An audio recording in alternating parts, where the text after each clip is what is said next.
राम दोस्तों, क्या होता है जब श्री राम जी जनकपुर नगर देखने जाते हैं। सुनिए, श्री राम जी और लक्ष्मण जी नगर घूमने के लिए जाते हैं। तब वो गुरु जी से आज्ञा मांगते हैं।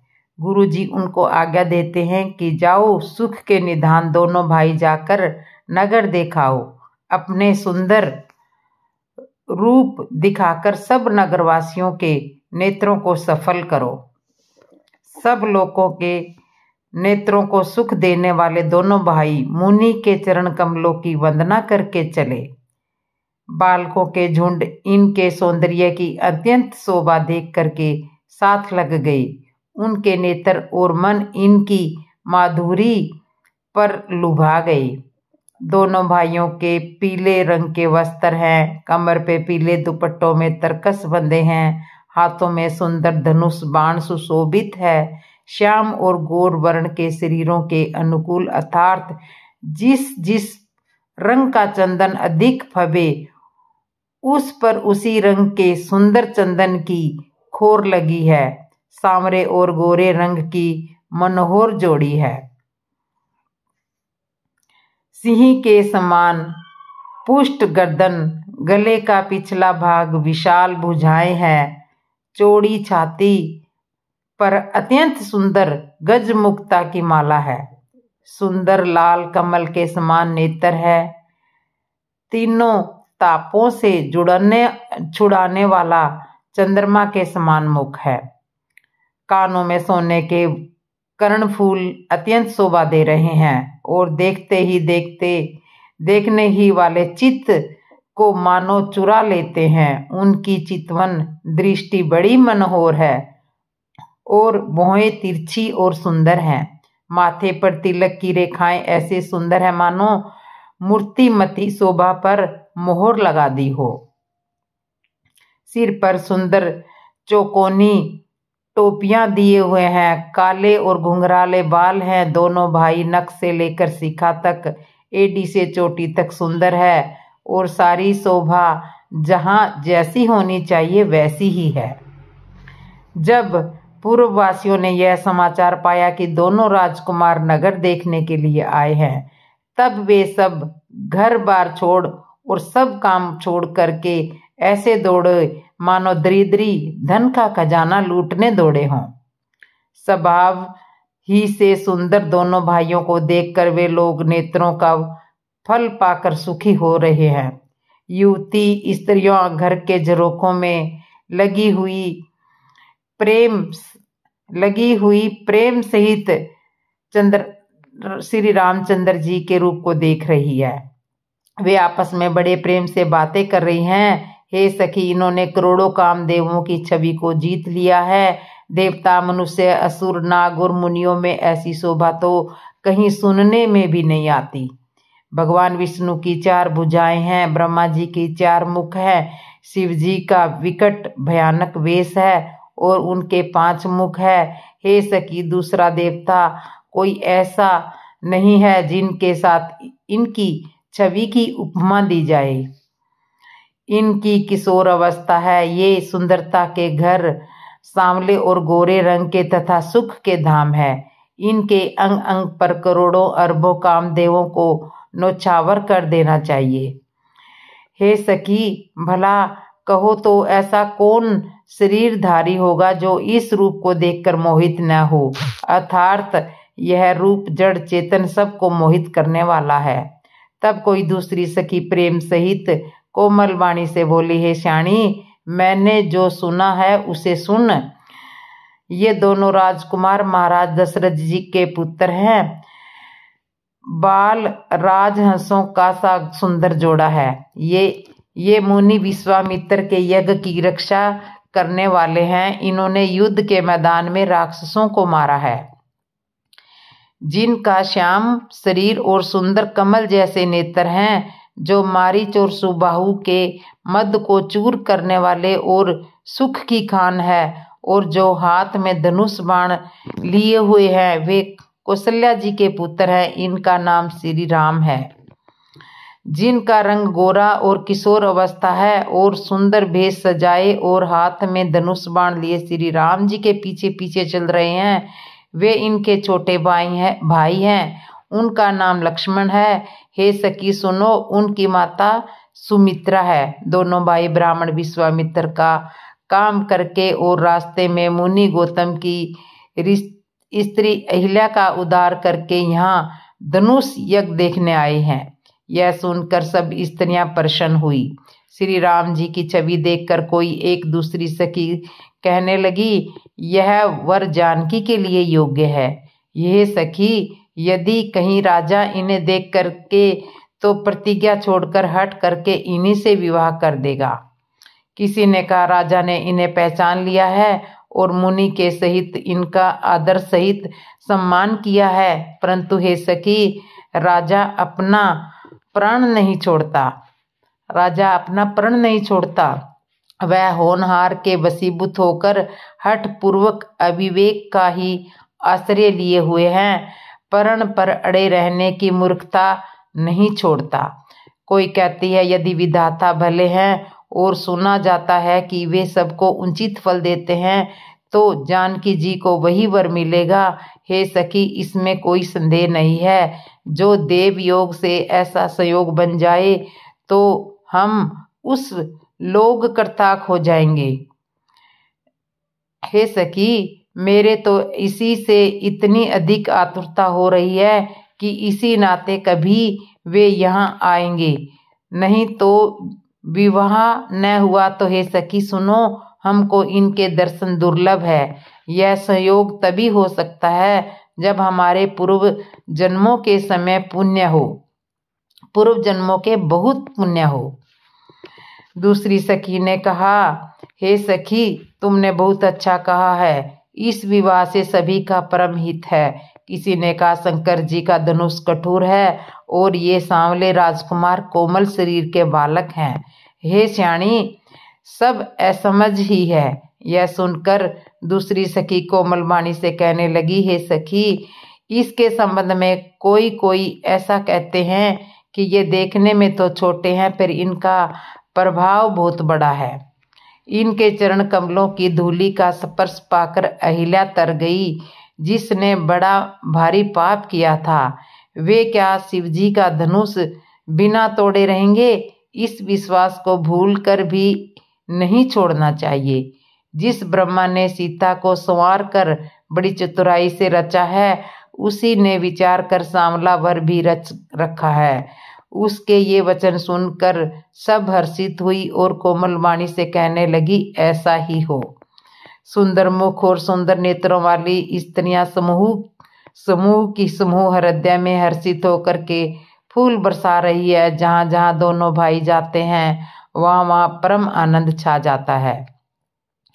दोनों भाई नगर के पूर्व ओर गए, जहाँ धनुष यज्ञ के लिए रंग भूमि सजाई गई थी। बहुत ऊंचा चौड़ा सुंदर ढाला हुआ पक्का आंगन था, जिस पर सुंदर और निर्मल वेदी सजाई गई थी।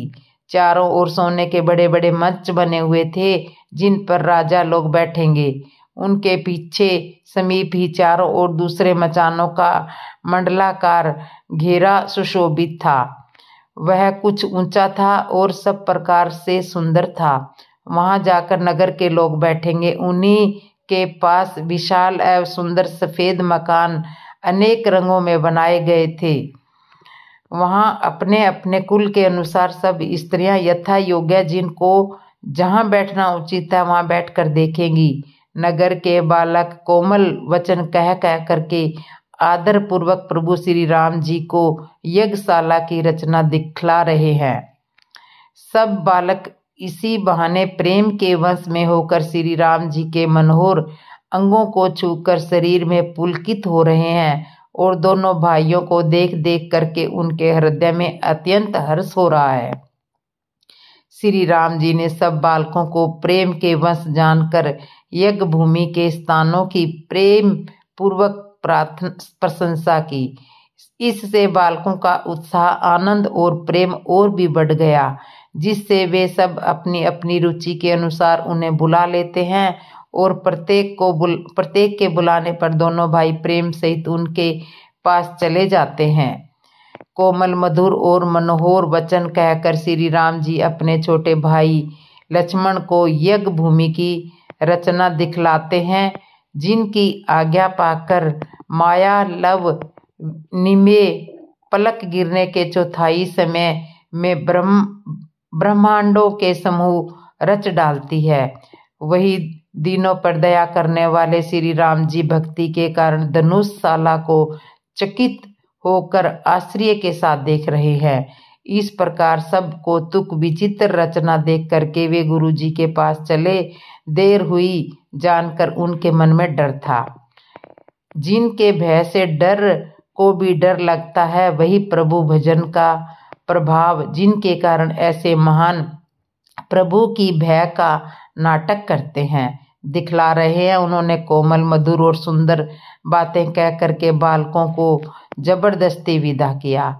फिर भय, प्रेम, विनय और बड़े संकोच के साथ दोनों भाई गुरु के चरणों में सिर नवाकर आज्ञा पाकर बैठे।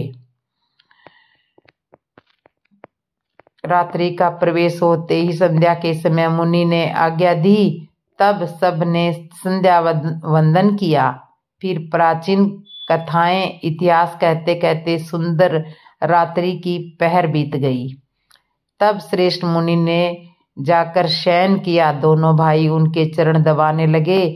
जिनके चरण कमलों के दर्शन एवं स्पर्श के लिए वैराग्य तत्व पुरुष भी भांति भांति के जप और योग करते हैं, वे ही दोनों भाई मानो प्रेम के जीते हुए प्रेम पूर्वक गुरु जी के चरण कमलों को दबा रहे हैं। मुनि ने बार बार आज्ञा दी। तब श्री रघुनाथ जी ने जाकर शयन किया। श्री राम जी के चरणों को हृदय में लगाकर भय और प्रेम सहित परम सुख का अनुभव करते हुए लक्ष्मण जी उनको दबा रहे हैं। प्रभु श्री राम जी ने बार बार कहा, हे तात, अब सो जाओ। तब वे उन चरण कमलों को हृदय में धर करके लेट रहे हैं। तो इस तरह से श्री राम लक्ष्मण जी विश्राम कर रहे हैं। फिर अगले दिन सुबह उठते हैं, सब काम करते हैं। फिर पुष्प वाटिका निरीक्षण, सीता जी का प्रथम दर्शन और श्री राम जी का परस्पर दर्शन। रात बीतने पर मुर्गे का शब्द कानों में सुनकर लक्ष्मण जी उठे। जगत के स्वामी सुजान श्री राम जी गुरु से पहले ही जाग गए। सब सोच क्रिया करके वे जाग करके नहाए। फिर संध्या, अग्निहोत्री आदि नित्य क्रम समाप्त करके उन्होंने मुनि को मस्तक नवाया।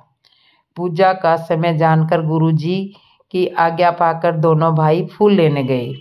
उन्होंने जाकर राजा का सुंदर बाग देखा, जहाँ बसंत ऋतु लुभा कर रह गई। मन को लुभाने वाले अनेक वृक्ष लगे हुए हैं। रंग बिरंगी उत्तम लताओं के मंडप छाए हुए हैं। नए पत्तों, फलों और फूलों से युक्त सुंदर वृक्ष अपनी संपत्ति से कल्प वृक्ष को भी लजा रहे हैं। पपैये, कोयल, तोते, चकोर आदि पक्षी मीठी बोली बोल रहे हैं और सुंदर नृत्य कर रहे हैं। बाग के बीचों बीच सुहाना सरोवर सुशोभित है, जिसमें मणियों की सीढ़ियां विचित्र ढंग से बनी है। उनका जल निर्मल है, जिनमें अनेक रंगों के कमल खिले हुए हैं। जल के पक्षी कलरव कर रहे हैं और भंवरे गुंजन कर रहे हैं। बाग और सरोवर को देखकर प्रभु श्री राम जी भाई लक्ष्मण सहित हर्षित हुए। यह बाग वास्तव में परम रमणीय है, जो जगत को सुख देने वाले श्री रामचंद्र जी को सुख दे रहा है। चारों ओर दृष्टि डालकर मालियों से पूछकर वे प्रसन्न मन से पत्थर फूल लेने लगे। उसी समय सीता जी वहां आई। माता ने उन्हें गिरिजा जी, पार्वती जी की पूजा करने के लिए भेजा था। साथ में सब सुंदरी और सयानी सखियां थी, जो मनोहर वाणी से गीत गा रही थी। सरोवर के पास गिरिजा जी का मंदिर सुशोभित है, जिसका वर्णन नहीं किया जा सकता, देखकर मोहित हो जाता है। सखियां सहित सरोवर में स्नान करके सीता जी प्रसन्न मन से गिरजा जी के मंदिर में गई। उन्होंने बड़े प्रेम से पूजा की और अपने योग्य सुंदर वर मांगा। एक सखी सीता जी का साथ छोड़कर फुलवाड़ी देखने गई। उसने जाकर के दोनों भाइयों को देखा और प्रेम में विह्वल होकर के वह सीता जी के पास आई। सखियों ने उसकी दशा देखी कि उसका शरीर पुलकित है और नेत्रों से जल भरा है। सब कोमलवाणी से पूछने लगी कि अपनी प्रसन्नता का कारण बताओ। उसने कहा, 2 राजकुमार बाग देखने के लिए आए हैं। किशोर अवस्था के हैं और सब प्रकार से सुंदर है। वे सांवले और गोरे रंग के हैं। उनके सौंदर्य को मैं देख करके बखान करूं। वाणी बिना नेत्र की है और नेत्रों के वाणी नहीं है। यह सुनकर और सीता जी के हृदय में बड़ी उत्कंठा जानकर सब स्याणी सखियां प्रसन्न हुई। तब एक सखी कहने लगी, हे सखी, ये वही राजकुमार है जो सुना है कि कल विश्वामित्र मुनि के साथ आए हैं और जिन्होंने अपने रूप की मोहिनी डालकर नगर के स्त्री पुरुषों को अपने वश में कर लिया है। जहां तहां सब लोग उन्हीं की छवि का वर्णन कर रहे हैं। आवश्यक चलकर उन्हें देखना चाहिए, वे देखने योग्य हैं। उनके वचन सीता जी को अत्यंत ही प्रिय लगे और दर्शन के लिए उनके नेत्र उकला उठे। उसी प्यारी सखी को आगे करके सीता जी चली। पुरानी प्रीति को कोई लख नहीं पाता। नारद जी के वचनों का स्मरण करके सीता जी के मन में पवित्र प्रीति उत्पन्न हुई। वे चकित होकर सब और इस तरह से देख रही है मानो डरी हुई मृग छोनी इधर उधर देख रही हो। कंकण, हाथों के कड़े, करधनी और पायजेब के शब्द सुनकर श्री रामचंद्र जी हृदय में विचार कर लक्ष्मण जी से कहते हैं, यह ध्वनि ऐसी रही है मानो कामदेव ने विश्व को जीतने का संकल्प करके डंके पर चोट मारी हो। ऐसा कहकर श्री राम ने फिर उस ओर देखा। श्री सीता जी के मुख रूपी चंद्रमा को निहारने के लिए उनके नेत्र चकोर वन बन गए। सुंदर नेत्र शिथिर हो गए, टकटकी लग गई मानो निमी। जनक जी के पूर्वज ने जिनका सबकी पलकों में निवास माना गया है, लड़की दामाद के मिलन प्रसंग की देखना उचित नहीं, इस भाव से सकुचाकर पलकें छोड़ दी, पलकों में रहना छोड़ दिया, जिससे पलकों का गिरना रुक गया। सीता जी की शोभा देखकर श्री राम जी ने बड़ा सुख पाया। हृदय में उसकी सराहना करते हैं किंतु मुख से वचन नहीं निकलते। वह शोभा ऐसी अनुपम है मानो ब्रह्मा ने अपनी सारी निपुणता को मूर्तिमान कर संसार को प्रकट करके दिखा दिया हो। वह सीता जी की शोभा सुंदरता को भी सुंदर करने वाली है। वह ऐसी मालूम होती है मानो सुंदरता रूपी घर में दीपक की लो जल रही हो। अब तक सुंदरता रूपी भवन में अंधेरा था, वह भवन मानो सीता की सुंदरता रूपी दीप शिखा को पाकर जगमगा उठा है, पहले से भी अधिक सुंदर हो गया है। सारी उपमाओं को तो कवियों ने जुठा कर रखा है और जनक नंदिनी जी श्री सीता जी की किस से उपमा दूं। इस प्रकार हृदय में सीता जी की शोभा का वर्णन करके और अपनी दशा को विचार कर प्रभु श्री राम जी पवित्र मन से अपने छोटे भाई लक्ष्मण से सम्यकुल वचन बोले। हे तात, यह वही जानकी जी कन्या है जिसके लिए धनुष यज्ञ हो रहा है। सखियां इसे गौरी पूजन के लिए लेकर आई हैं। यह फुलवाड़ी में प्रकाश करती हुई फिर रही है, जिसकी अलौकिक सुंदरता देखकर स्वभाव से ही पवित्र मेरा मन धुंध हो गया है। वह सब कारण अथवा उसका सब कारण तो विधाता जाने, किंतु हे भाई सुनो, मेरे मंगलदायक दाहिने अंग फड़क रहे हैं। रघुवंशियों का यह सहज जन्मत स्वभाव है कि उनका मन कभी कुमार्ग पर पैर नहीं रखता। मुझे तो अपने मन का अत्यंत ही विश्वास है कि जिसने जागृत की कौन कहे सपन में भी पराई स्त्री पर दृष्टि नहीं डाली है। रण में शत्रु जिनकी पीठ नहीं देख पाते, अर्थात जो लड़ाई के मैदान से भागते हैं, पराई स्त्रियां जिनके मन और दृष्टि को नहीं खींच पाती, और भिखारी जिनके यहाँ से नहीं पाते, खाली हाथ नहीं लौटते, ऐसे श्रेष्ठ पुरुष संसार में थोड़े हैं। यूं श्री राम जी छोटे भाई से बातें कर रहे हैं, पर मन सीता जी के रूप में लुभाया हुआ है। उनके मुख रूपी कमल की छवि रूप मकरंद रस को भौरे की तरह पी रहा है। सीता जी चकित होकर चारों ओर देख रही है। मन इस बात की ओर चिंता कर रहा है कि राजकुमार कहाँ चले गए। बाल मृग नैनी मृग के छोने की सी आंख वाली सीता जी जहाँ दृष्टि डालती है, वहाँ मानो श्वेत कमलों की कतार बरस जाती है। तब सखियों ने लता की ओट में सुंदर श्याम और गोर कुमारों को दिखाया। उनके रूप को देखकर नेत्र ललचा उठे। वे ऐसे प्रसन्न हुए मानो उन्होंने अपना खजाना पहचान लिया हो। श्री रघुनाथ जी की छवि देखकर नेत्र थकित निश्चल हो गए।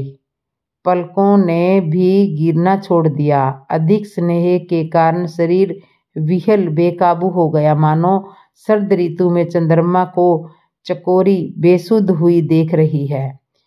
नेत्रों के रास्ते श्री राम जी को हृदय में लाकर चतुर शिरोमणि जानकी जी ने पलकों के किवाड़ लगा दिए, अर्थात नेत्र मूंद कर उनका ध्यान करने लगी।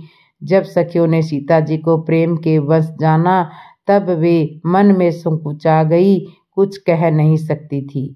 उसी समय दोनों भाई लता मंडप कुंज में से प्रकट हुए, मानो दो निर्मल चंद्रमा बादलों के पर्दे को हटाकर निकले हों। दोनों सुंदर भाई शोभा की सीमा है। उनके शरीर की आभा नीले और पीले कमल की सी है। फिर सिर पर सुंदर मोर मुख सुशोभित है। उनके बीचों बीच में फूलों की कलियों के गुच्छे लगे हुए हैं।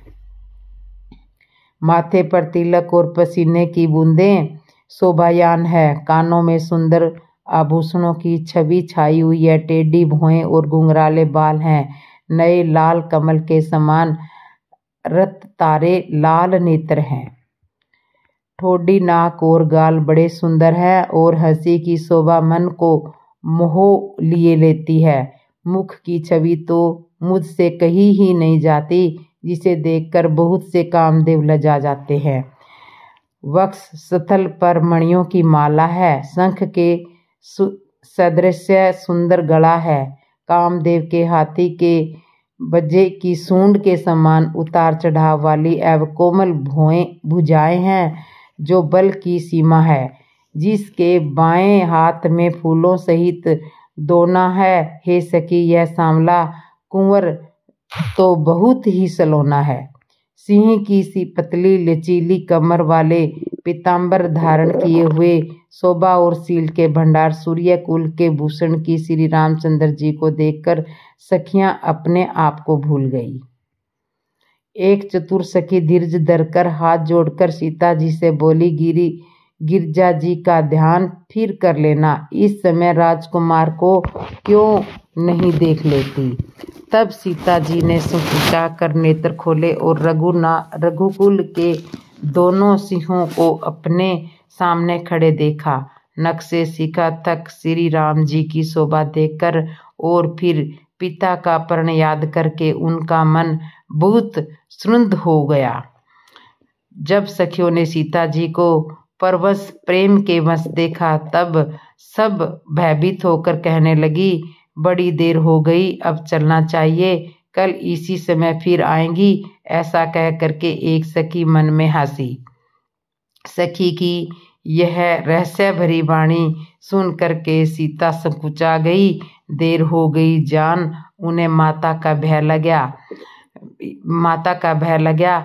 बहुत धीरज धर के वे श्री रामचंद्र जी को हृदय में ले आई और उनका ध्यान करती हुई अपने को पिता के अधीन जानकर लौट चली गई।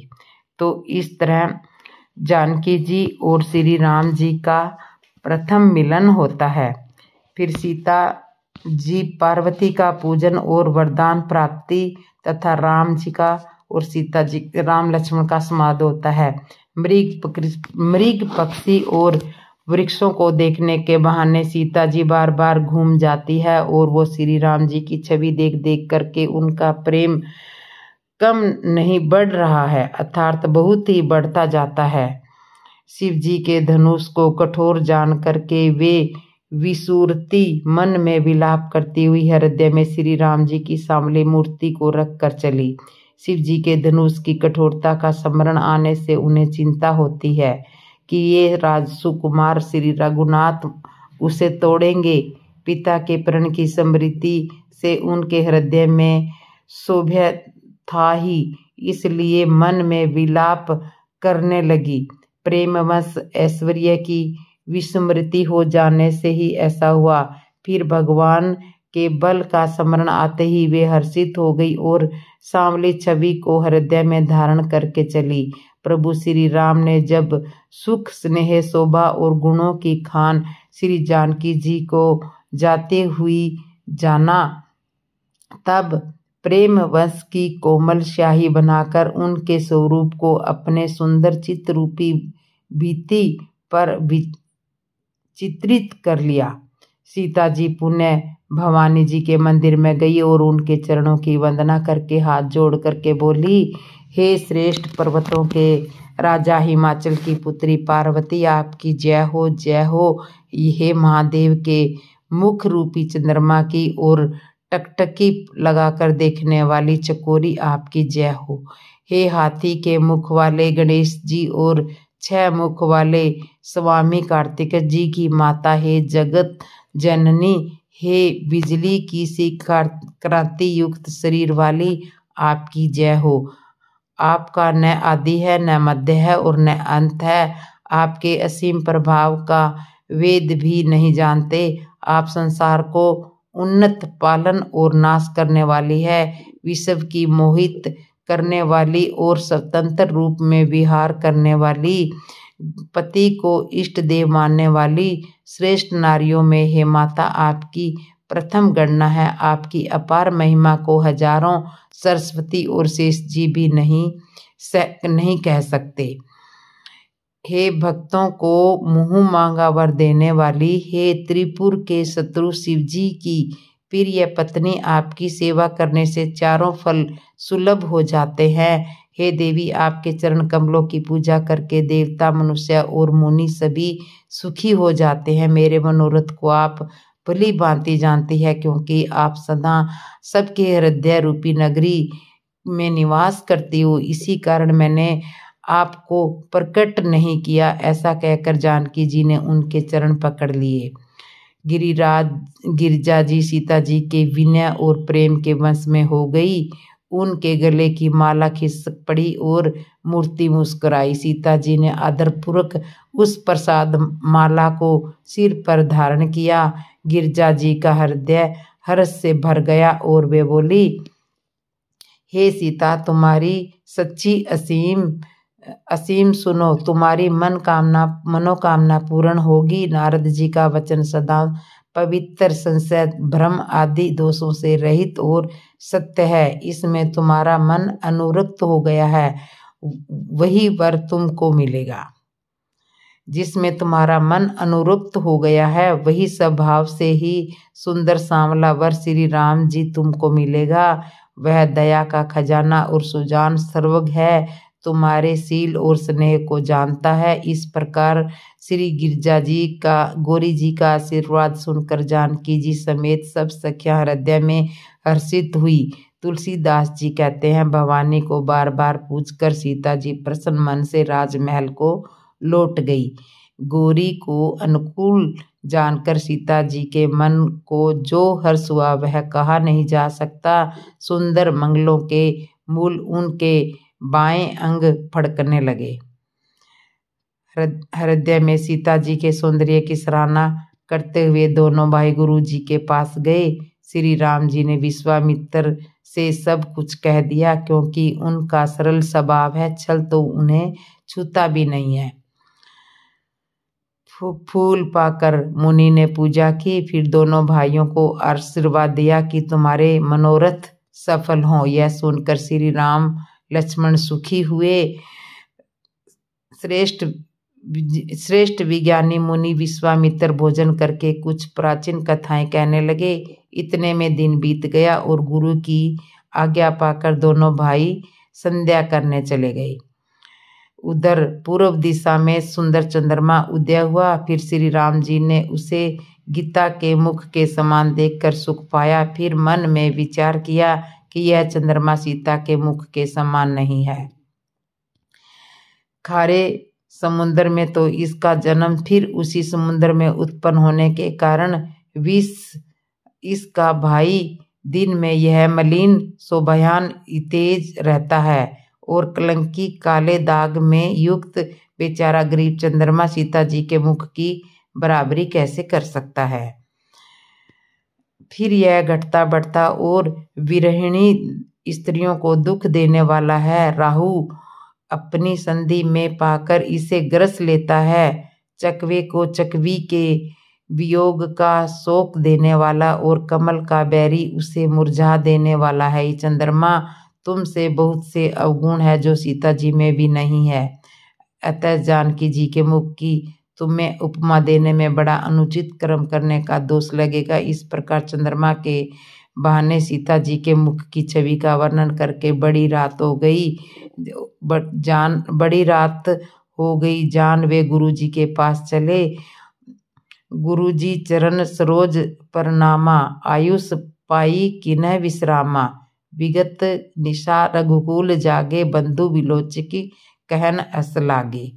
तो मुनि के चरण कमलों के प्रणाम करके आज्ञा पा करके उन्होंने विश्राम किया। रात बीतने पर रघुनाथ जी के जागे और भाई को देख करके ऐसा कहने लगे, हे तात देखो, कर कमल चक्रवात और समस्त संसार को सुख देने वाला अरुणोदय हो गया है। लक्ष्मण जी ने हाथ जोड़ करके प्रभु के प्रभाव को सूचित करने वाली कोमल वाणी बोली। अरुणोदय होने से कुमुदिनी सुकुचा गई और तारों गणों का प्रकाश फीका पड़ गया। जिस प्रकार आपका आना सुनकर सब राजा बहीन हो जाते हैं। तो इस तरह से राम और लक्ष्मण जी ने सारे नगरवासियों को दर्शन दिए और सारे नगर को देखा। आप आज की कथा यहीं पर विश्राम करते हैं। और वैसे ही प्रभु आपके भक्त राजा रूपी तारे उपमा प्रकाश करते हैं। वे धनुष रूपी महान अंधकार को हटा नहीं सकते। रात्रि का अंत होने से जैसे कमल, चकवे और भौरे नाना प्रकार के पक्षी हर्षित हो जाते हैं। अरुणोदय तारों गणों का प्रकाश फीका पड़ जाता है। इस प्रकार आपका आना सुनकर सब राजा बलहीन हो गए हैं। सब राजा रूपी तारे उजाला मंद प्रकाश करते हैं, पर वे धनुष रूपी महान अंधकार को हटा नहीं सकते। रात्रि का अंत होने से जैसे कमल, चकवे और भौरे नाना प्रकार के पक्षी हर्षित हो रहे हैं, वैसे ही हे प्रभु आपके सब भक्त धनुष टूटने पर सुखी होंगे। सूर्य उदय हुआ, बिना ही परिश्रम अंधकार नष्ट हो गया, तारे छिप गए, संसार में तेज का प्रकाश हो गया। हे रघुनाथ जी, सूर्य ने अपने हृदय के बहाने सब राजाओं को प्रभु का प्रताप दिखलाया है। आपकी भुजाओं के बल की महिमा को उत्तडित करने, खोल कर दिखाने के लिए ही धनुष तोड़ने की यह पद्धति प्रकट हुई है। भाई के वचन सुनकर प्रभु मुस्कुराकर फिर स्वभाव से ही पवित्र श्री राम जी ने सोच से निर्भीत होकर स्नान किया और नित्य कर्म करके वे गुरु जी के पास आए। आकर के उन्होंने गुरु जी के सुंदर चरण कमलों में सिर नवाया। तब जानकी जी ने सत्यानंद जी को बुलाया। तब जनक जी ने सत्यानंद जी को बुलाया और उन्हें तुरंत ही विश्वामित्र मुनि के पास भेजा। उन्होंने आकर जनक जी की विनती सुनाई। विश्वामित्र जी ने हर्षित होकर दोनों भाइयों को बुलाया। सतानंद जी के चरणों की वंदना करके प्रभु श्री राम जी गुरु जी के पास जा बैठे। तब मुनि ने कहा, हे तात चलो, जनक जी के पास जनक जी ने बुलाया है। तो इस तरह से श्री राम लक्ष्मण वन को घूम के आए, बगीचा देखा, श्री राम और सीता की पहली मुलाकात हुई। और आज की कथा का यहीं विश्राम करते हैं। आपको हमारी कथा कैसे लगी कमेंट में बताना, और जिसने मेरे चैनल को सब्सक्राइब नहीं किया सब्सक्राइब करना, लाइक करना, कमेंट करना और बेल आइकन बटन तो ज़रूर दबा लेना। जय श्री राम दोस्तों।